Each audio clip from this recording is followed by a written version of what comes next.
So FOCUS4-C was a comparison within the larger FOCUS4 platform.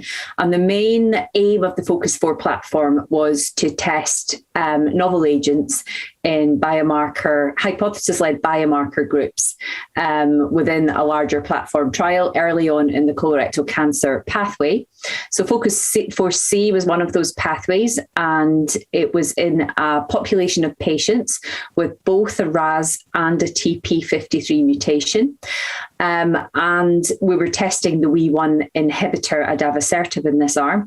And why we chose this biomarker group for this agent is because we know that these tumors would have specific vulnerabilities in their cell cycle and in terms of genomic instability that would make them more susceptible to WEE1 inhibition.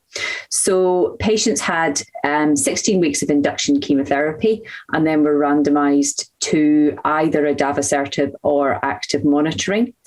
And the primary endpoint was progression-free survival. And we had some really interesting findings. So firstly, it met its primary endpoint of improved progression-free survival with Adavosertib, with a difference of about 7 weeks between the arms, which demonstrated activity of the agent within the biomarker group. And what was really interesting is when we looked at the data further and saw that there was quite marked differences within the population in terms of progression-free survival. And the first thing that we found was that patients with a left primary tumour location had more marked Adavosertib effect, whereas patients with a right primary tumour location, really, there was no difference between the arms in this, and we're doing ongoing translational work to understand this.